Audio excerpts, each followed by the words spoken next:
Et j'ai toujours aussi, j'aurai toujours l'addition entre deux nombres.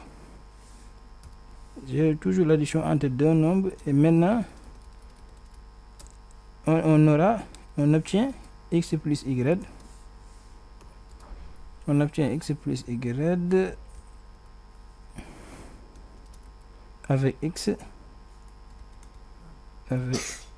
est égal à combien? X est égal à 9 et y est égal à combien? Y est égal à 9.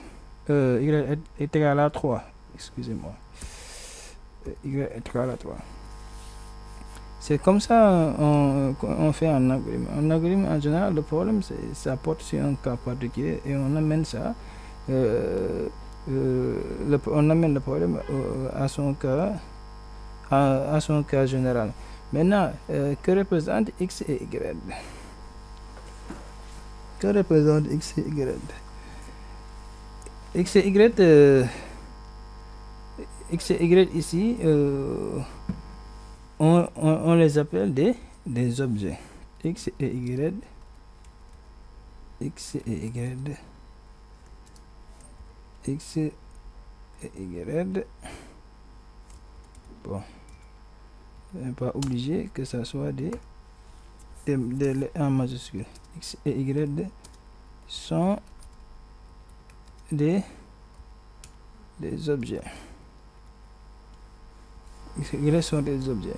Maintenant, quel genre d'objets sont X et y? Les genres d'objets, le genre d'un objet, pour le savoir, c'est toujours par rapport à sa valeur. Quelque chose qui varie, c'est ça qu'on appelle variable. Et quelque chose qui ne varie pas, c'est ça qu'on appelle constante.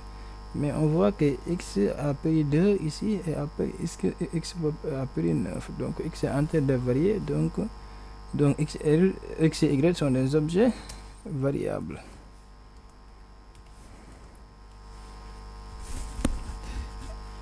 Maintenant, je crois que on a vraiment fait notre partie énoncée de notre problème qui consiste la résolution de l'addition entre deux nombres. Parce que ici, même dans le cours, on vous a dit la construction d'un programme se fait par étapes. D'abord, on a le problème à résoudre. C'est-à-dire, lorsqu'on confie une tâche à l'ordinateur, l'ordinateur consiste ça comme un problème à résoudre. Maintenant, il faut écrire l'énoncé, on donne l'énoncé du problème. C'est ça qu'on vient juste de faire. C'est-à-dire prendre le problème à résoudre et en général dans son contexte particulier. Maintenant, on l'amène à son contexte général comme on l'a fait ici. Et là, il nous reste à écrire son algorithme. Bon, pour le programme, ça ne nous concerne pas. D'abord, notre focus dans les cours, c'est l'algorithme. Et après, après qu'on a terminé avec l'algorithme, c'est là qu'on passe avec le programme. Donc, ne vous inquiétez pas pour ce thème pour l'instant. Maintenant, quand on écrit un algorithme, il faut toujours commencer par le mot-clé. Par le mot-clé algorithme. Maintenant, pour écrire un algorithme, il faut toujours commencer par le mot-clé algorithme. Et ce mot-clé est obligatoire. Et c'est pour la première ligne d'un algorithme, il faut toujours commencer par le mot-clé algorithme. Ça permet de dire que ce texte qui va suivre, ces actions, ces lignes d'instruction qui suivent, sont les lignes d'instruction d'un algorithme. Maintenant, après le mot-clé algorithme, ce qui suit, c'est le nom de l'algorithme. C'est-à-dire ton algorithme, tu lui donnes un nom et le nom sera reflété ce que tu veux faire. Le nom est arbitraire. Cela dépend de ce qui est écrit algorithme. C'est-à-dire, c'est le même algorithme qui consiste à faire l'addition de deux nombres. Il peut avoir différents noms. Cela dépend simplement de ce qui est écrit. Par exemple, moi, mon algorithme, comme que c'est addition, de deux nombres, je l'appelle simplement addition. Et je m'arrête là.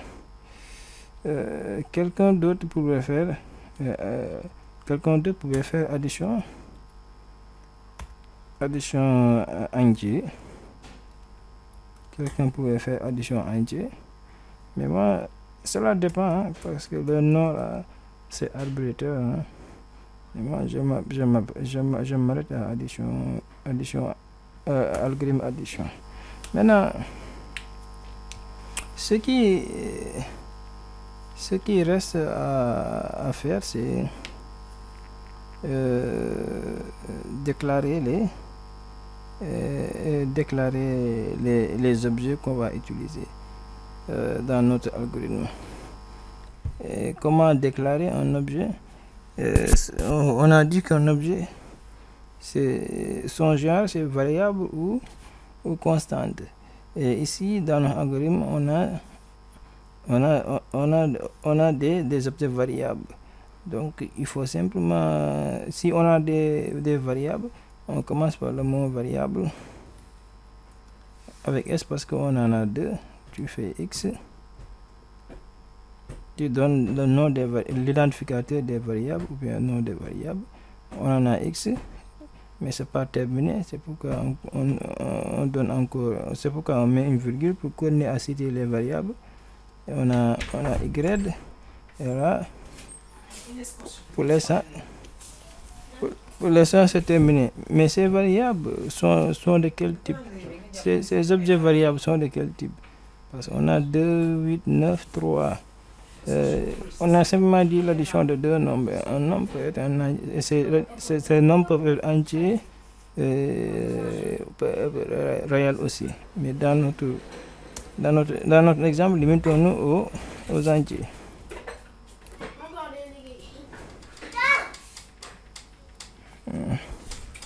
Voilà, c'est comme ça on déclare un objet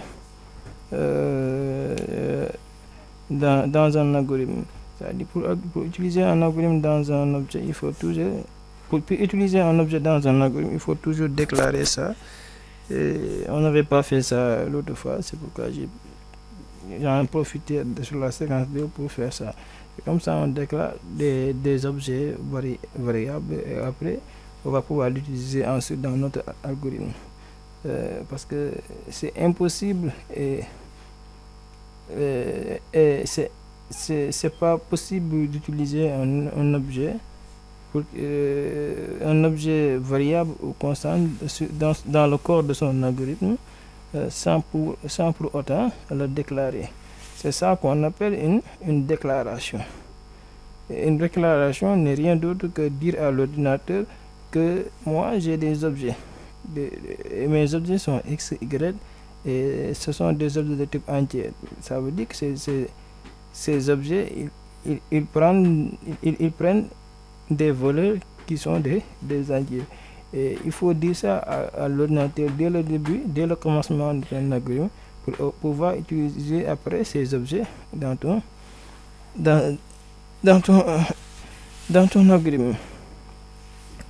Et si tu ne déclares pas une variable avant de l'utiliser, c'est une erreur. C'est-à-dire c'est interdit quoi. C'est interdit, c'est pas permis, c'est pas possible. Et par exemple, ici on a des objets variables, mais si on avait des objets constants, par exemple, si dans notre algorithme on avait un objet constant tel que pi, on change le mot que les variables comme constante par constante et donner notre identificateur de notre objet constant et on l'appelle pi.